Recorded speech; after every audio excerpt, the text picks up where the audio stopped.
So yeah, it's about, for us, another way, communicating these small changes that people can make over a sustained period, and then giving them all the tools and ideas and inspiration they need to do that. And I really love at the moment the communicating just the 4 biggest things you can do to make a difference. So number 1 is eat less meat, eat more vegetables. Number 2, clean up your transport. So reduce your flying, reduce using your car, use public transport or walk or cycle. Number 3 is greening your home. So insulating, that can be things like double glazing or being more energy efficient, installing LEDs. And then if you can afford it or get subsidies, maybe installing heat pumps, solar panels. And then the 5th one is influence. So that's what we were talking about, using your voice to volunteer, join a community group, go on a march, push yourself out your comfort zone, write your MP, and all of those things that petition for governments and businesses to change. That's fantastic. That's really good. It's clear, it's concise, and it seems doable. Yeah, exactly. So how long did it take to come up with that? Well, I can't take all the credit. Actually, a scientist called Dr. Chris McDermott came up with those 4 actions.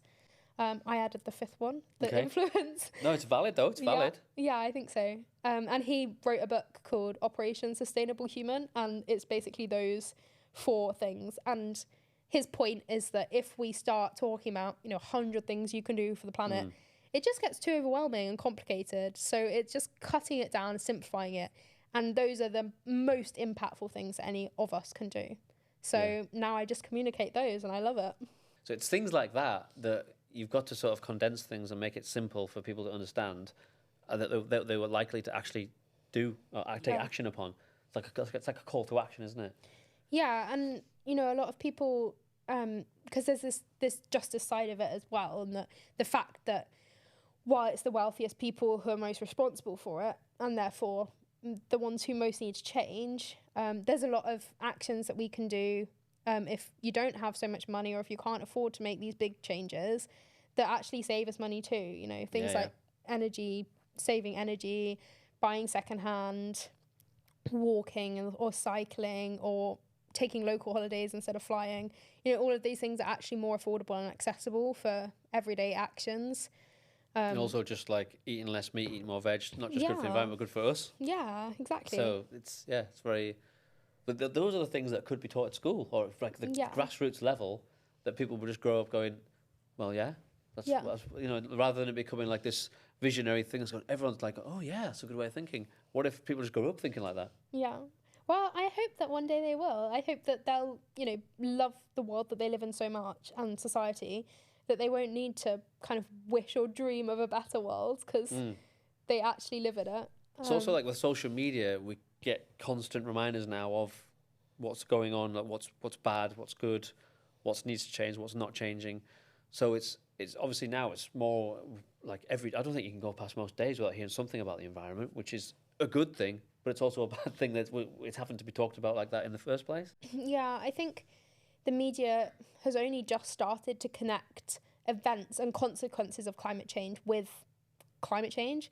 Like now when they talk about heat waves and droughts, they usually mention climate change somewhere. Yeah. But I think there still needs to be this connection between consequences for us as humans, as individuals, and our own actions, because otherwise people just think of it as something distant and unrelated to them.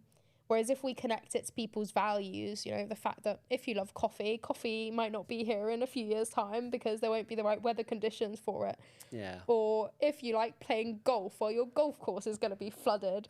Or, yeah. or, if you are a Christian, or if people are religious, then connecting it to religious values of stewardship and protecting your planet. So I feel like there's messaging that you can tailor the climate crisis to every single person in their There's always ways that you can connect it to different groups to sort of reach everybody. Yeah.